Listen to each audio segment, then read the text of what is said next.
live. Are you live? You are live. We are live. Yeah, We're cool. live. Hi, Mike. Hi, everybody.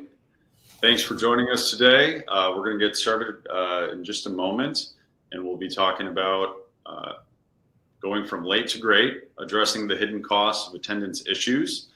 And it looks like, for the most part, we have a quorum, so we'll go ahead and get kicked off. So on our call today, we're gonna talk about a number of different things, but we're going to focus on unpacking very common but mostly hidden costs that many organizations, and I would argue that most, if not all, organizations that we speak with experience. We'll share some ways to identify and really start to quantify those hidden costs, and we'll discuss practical strategies for how to address and tackle those. And share some expected outcomes of addressing what we're calling today lates. I'm Ken with Secchi. And I'm Mike with Secchi. And this is us providing an idea to help. So this topic seems so elementary and so simple. And it is. But this is one of those things where it's tiny little problems that add up. And we brush them off. We say, oh, it's just today. Oh, it's only happened a few times. And these like tiny micro tasks end up being hours for your supervisor every week. And if you were thinking about how to increase productivity, we all know that the frontline leader's time is so valuable. And many times I'm that guy handing them a wheel. They say our frontline leaders are too busy. But this is a compounding inefficiency of lates.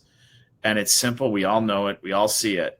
And it's a basic problem. We're going to show you how to address it. So what are lates? And we're using some quotes there, because technically we've made up a word. The word lates is a genus of fish. It's a perch in the Nile River. We're not talking about fish today. We're talking about being late for a shift, being late for a break, or being late back to your station at work. So you'll hear us using the term lates because we really hear it across industries. When somebody shows up late for work, they are considered lates. So we'll unpack this a little bit more today. And when you think about these lates, and the hidden costs, I think so many times we just chalk it up to part of doing business. I would say probably 6 out of 10 frontline leaders, if I said, oh, are lates a problem for you? They're going to say no. And they're going to say no because it's 1 to 10 minutes. The typical late is 1 to 10 minutes. Sometimes a little bit more. And it's just easier to say, just don't let it happen again. I've been responsible for 60 plus facilities in my career. And I can't tell you how many people tell me, oh, we don't have an attendance problem. And then I break down the data and find it. And it's because it's hidden. It's not readily apparent in your busy day. It's these micro tasks. So why don't we even document it? Is one, we got to see the problem. The second is the documenting is hard. And there's a huge misconception about payroll systems and our HRIS systems that exist. And what these lates end up doing is they create this giant ripple effect of work. And not only more work, but non-value added work. So if we can create a giant list of problems, but we can simplify it and say there's direct costs to being late, which are obvious. Hey, look, they're 10 minutes late. They could have been 10 minutes moving product. They could have been 10 minutes taking care of patients. They could have been 10 minutes, doing the pre-morning cleanup. Those are direct costs. Now, those are obvious and in front of us, and that's why we say, oh, it's only 2 minutes. Oh, it's only 3 minutes. But when you think about the long-term effect, it's the engagement costs that really start to add up. And those engagement costs, sometimes you don't see them right away. and they just kind of fester and fester, and there's resentment built, and then they blow up with separations, turnover issues, all those other things. So as you think about this problem, breaking it into direct and engagement, you'll see that later in our little time study. But those are the simplified versions of the two problems out there. And I would say it's a fun activity for me to do is when you talk to somebody that works on the front lines. And what I mean by front line is typically a hourly worker, or they have people that do the same job as them at the exact same time. Ask them, do any of your coworkers have a problem with attendance or being late or leaving early or being counted on? And I don't know anyone I've ever talked to that hasn't said yes. But Mike, wait, doesn't our timekeeping system do this? Right. No, it doesn't. Your timekeeping system is designed for the C-suite payroll folks reporting. It is not there to drive productivity. It is there to keep track of time and make sure people get paid on time. That's their main goal. They try to put some lipstick on a pig there and tell you that, oh, we can address attendance. There's too many clicks, and so far to date, I've met with several people that tell me, oh, our system does that, and then we dig into it. Oh, show me how it does it. It's manual. It's your supervisor off the floor. It's your supervisor in their office, not talking to customers or clients or patients. It is too many clicks and too much time, and it will not help you address behavior. And that is where we come into our theme of uncontrolled variation is the enemy of quality. I had a friend drill this into me. This variation at the beginning of the shift is the enemy of the quality of time that your supervisor has to get the shift started, to get things rolling, to get people to produce, to make new changes. When you throw in variation, you are going to not only affect your direct costs, but you're going to affect those engagement costs as well. So let's run through an example. So 30 people on Bob, meet Bob. He's got 30 folks. And this is a complete average week. This is not an extreme week. There is 5 people out for the week. They showed up late, and that's 1 a day. So it's pretty low. They have, Bob has some people that want to stay late. He has somebody that says, oh, I'm going to be in. And then she never showed up. And so you think about all the costs, like think about redirecting an entire team based off of one person being out. Oh, I got you moved here. I got you moved there. Not being able to count on people is a giant burden to your business. And you say, well, in today's world, we got to accept who we get. Well, you do. But the minute you accept those really low people and you don't address the bottom people, you're disengaging your best folks. It's foundational to making a good work environment, is addressing it. You don't have to fire everybody. You don't have to terminate everybody. But your best employees need to know there's consequences for what happened. So this is a short little time study. So on the left-hand side, you can see tasks that a supervisor has to do that are brought on by those actions of the folks in that 1 week.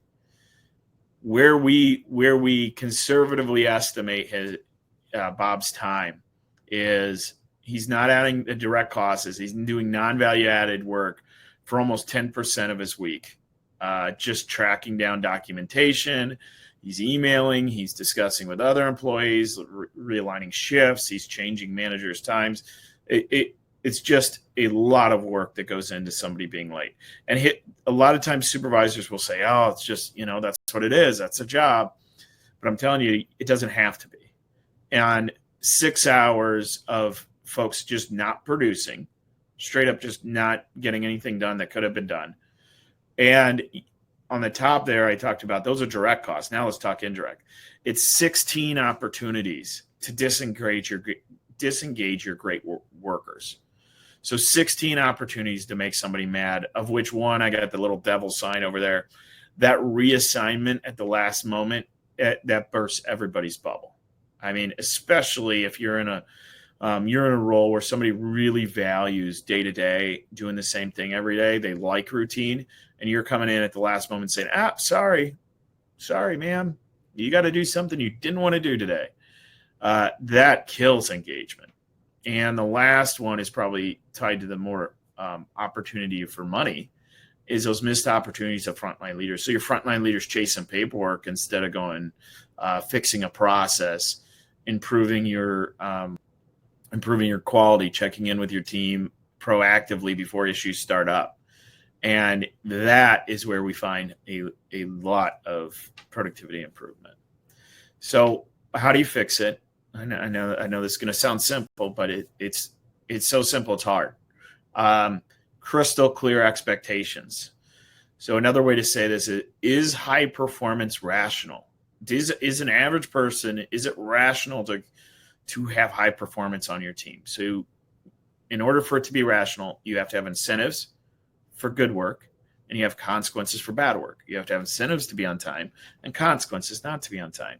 So simplify and streamlining your process for these late supervisors. So giving them really, really easy way to deal with it. You're going to save time. And then repeatable and frequent issues, give them a tool. This is an every week thing. I scratch my head when I talk to supervisors that are like, yeah, that's just part of the job. It's every week. It's repeatable. We should be so good at those repeatable tasks.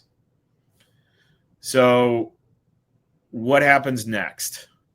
If you free up those frontline leaders from dealing with lates and you address the behaviors, we did a case study. We increased productivity by 15% at Busky Logistics. So when you think about that case study of dropping 50 lates, that translates into real dollars, and you're reducing the noise for the leaders. So the noise is somebody complaining to somebody else. It's the lady that you reassigned at the last minute that now has break, and she's sitting at break with other people, letting them know, hey, Bob moved me at the last minute. I can't believe he keeps doing this to me. It's not my fault.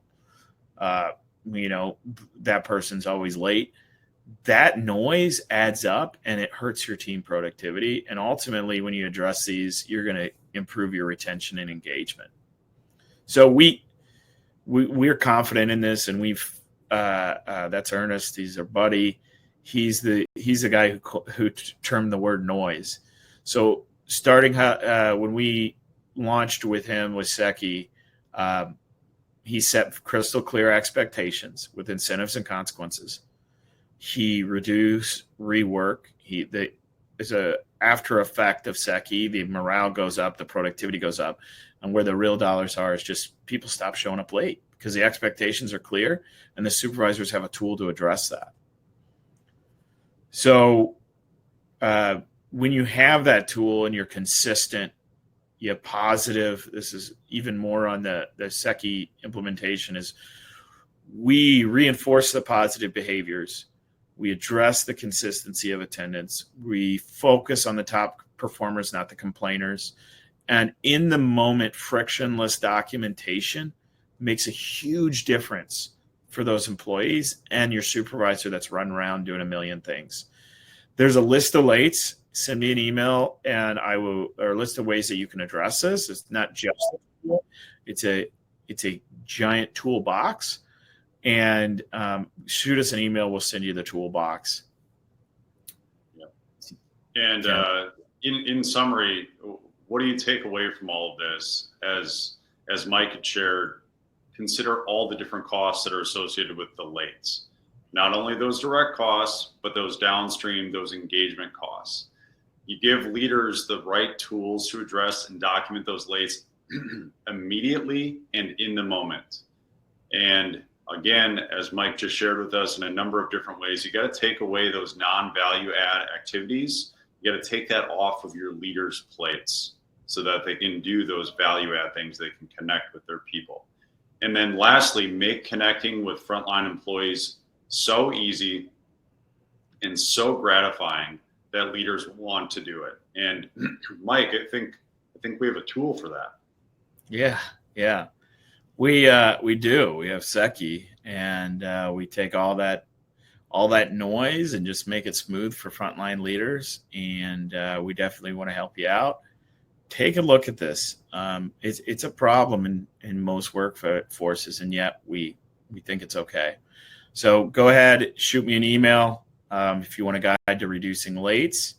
And thank you for your time. Just know that manually tracking attendance is not going to work, and we're here to help.